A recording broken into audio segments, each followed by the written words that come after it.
For starters, can you tell me your name and what you do? My name is Vance Patton. I'm with the Indiana State Police. I'm a detective. Okay, and how did you first become involved with Katelyn's case? It was Sunday, April 7th, 2013, and we got a call from the conservation officers in Franklin County. They were called to a scene near Cedar Grove, and they discovered skeletal remains, and they contacted us and wanted us to investigate it. So I was off. It was a Sunday, so I was off, and I was contacted at home and asked to go up there and see what was going on. Okay, when you arrived, what was the scene like? There were several policemen there already, conservation officer, maybe two of them, a few other people that I didn't know at the time, and got there, and our crime scene technician was there, Sergeant Steve Weigel, and I said, you know, what do we have? And he said, well, there's a skeleton over there, and I said, well, you know, let me take a look. And when the guy that discovered it, I think he discovered a jawbone he picked up, and he had it laying there. So he sort of showed me what it was, and you know, from afar, we went over and you know, we called the coroner and a pathologist, and you know, started doing the search of that area right then. Okay, and that area, was it a ditch or an embankment? It was an embankment right off the road. People use that a lot to dump garbage. There was a lot of building material laying around, you know, tarps, trash cans, just junk. And she was under it looked like, it reminded me of landscape fabric. She was under that a little bit. Wasn't really, you know, buried underneath it, you know, the whole thing stacked on top of her, but it looked like they just tried to cover her up a little bit with that fabric. Was that your first time ever seeing a body in that state? No. There's been several. I've been doing this for 27 years. Unfortunately, there's been a few, but when we didn't see it, you know, the first thing you want to do is identify them. Okay. And when we, you know, found the skull and looked at the skull, and there was a tooth that was, I think, could have been identified pretty easy. And one of I think it was a conservation officer or something, he got on his phone and searched missing people in the tri-state area. And the very first one he came up with was Katelyn Markham. And when he pulled a picture up, you could look at it and I said, that's her, you know, without a doubt. So we called Fairfield, Ohio, the police department there, and said, hey, I think we found your missing girl. See, and the way her body was laid out and the way everything was looking, were there any observations you could make about, aside from who it might have been, about how she got there, and were the wheels turning at that moment, or not till later? You know, we were definitely looking at that the whole time. You know, take a look at the whole scene. You know, there really wasn't much with her remains. You know, it wasn't like, you know, we seen that, you know, there was a dismemberment or anything. Couldn't tell anything like that. It just, you know, you could tell that she was probably placed there and not, you know, she didn't die there, you know, or she laid in the ditch and died. You know, it you know, obviously it appeared that she was placed there by somebody. And at what point did you get to meet her father, David Markham, and what were your impressions of him? It was, I would say, within probably a week. I really don't remember. Met him soon after we're discovered. A lot of emotions. You know, I think he was relieved that she was found, but still a lot of unanswered questions. Spoke with him, very cooperative. Questions we asked him, he didn't seem like he was skating around the issue any. And I read Fairfield Police Department's their interview with him beforehand, and he told us basically the same thing. Okay. And were you present when Dave put together the people to search and try and retrieve the rest of her body and at that particular time? No, I wasn't. They did call me and tell me that they were going to go down there, and I told them, I said, if you find something, give me a call. I think it was on a Saturday. I had plans, to do something else, and they did find a few, I don't remember, I think it might have been finger bones or something, and they called our technician, and he went down there and recovered them. But I wasn't there. Currently with the case, what types of things are you doing right now with Indiana State Police to still investigate the case? We're looking at any lead that comes up. We have some things in the lab right now in Ohio through Fairfield Police Department. Any leads that come up, we try to exhaust that lead. We have several things that I really can't talk about right now, but there are a few things, and people will call and hey, this is somebody you might be interested in, and we will look into that, and we're presently doing that with a few people. Okay. Are you allowed to talk about the car being processed yet? A little bit. Haven't got results back, totally. We did get a car that was of interest, we felt. We processed it, sent that stuff to the BCI lab in Ohio, and they should be getting results back soon. Okay. Out of the different possible suspects, a lot of media focus is descended on her boyfriend or fiance, John Carter. Right. Have you had a chance to meet him, and what were those interactions like?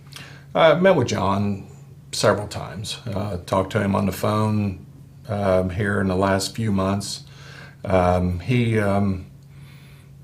gets aggravated. He feels like everybody's pointing a finger at him, and he said, "Why don't you believe me?" And we got to look at whoever that was with her last, and explain that to him, and he understands, but he gets he's emotional, but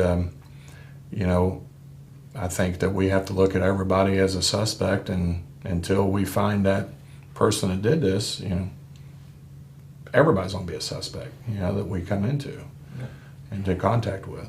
Are you allowed to talk about his polygraph? I'd rather not.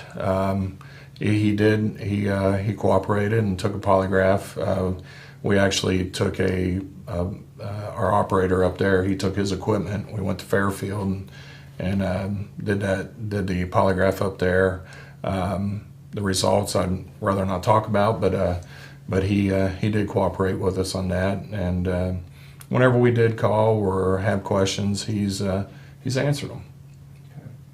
And I guess the next question would be, what are your opinions of the Fairfield Police Department and the job they've done? Fairfield, I think, they've done a fine job. After we located her in Indiana, we went over the next day. I don't remember exactly when it was. I think it was on that Monday. We went over there. They had 8 3-ring binders full of information, and opened them up to us. Said, "Hey, anything you guys need or want, let us know." And they've been that way the whole time. Some things, maybe they weren't looking in Indiana. We found a few things that shows that she was over here before, but no evidence of maybe why she was dumped over here. Okay. I had heard a couple people mention that the Carter family had property nearby. Is that the case, or what have you found out with that? They have some property up in Laurel, outside of Laurel, which is not nearby. I mean, it's probably 20 miles away. If you're coming from their area where they live, you could possibly be within the neck, 3 miles from the area that she was at. Big Cedar South isn't really a road that's heavily traveled. If you're coming from Ohio, there would be other ways to go, but off of it a few miles. But Fairfield, before she was discovered, actually went over there. They did some searches, talked to the family and everything, and obviously didn't find her there. Okay.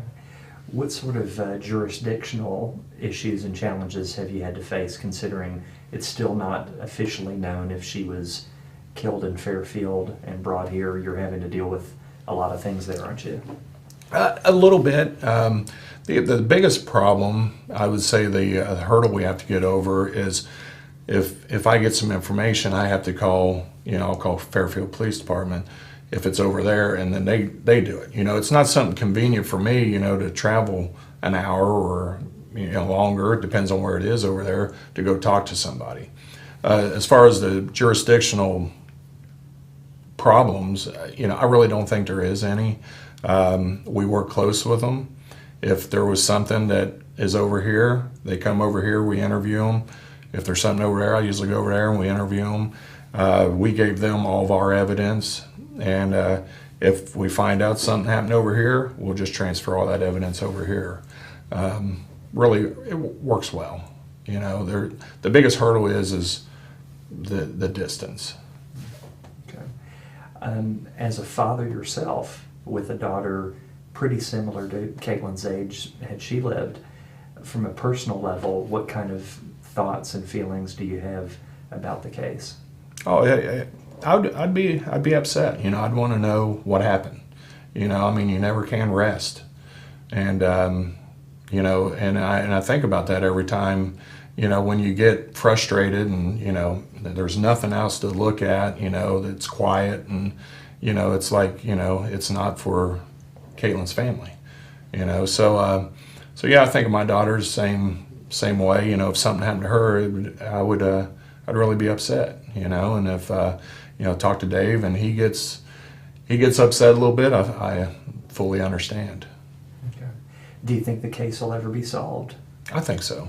I really do.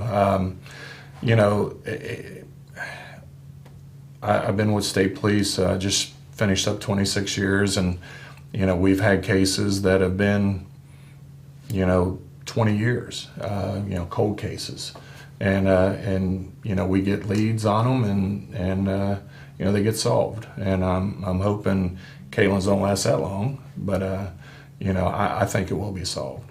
Okay. In the last few months, a lot of speculation has fallen on a good male friend of John Carter's that was also a friend of Katelyn's. There's a lot of theories being bandied about that the friend might have committed the murder and that John Carter possibly knew about it. Is at least the friend on your radar as a person of interest? Again, like I said earlier, I think anybody that was around, they're of interest. I've spoken with him probably 4 times.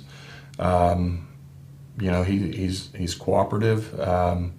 He's called me here in the last 2 weeks. And seems to be cooperating well. And he said, if there's anything I can do with us, I'd never have interviewed him. He was interviewed by Fairfield after she went missing, and they feel that his alibis are pretty decent. They're pretty strong.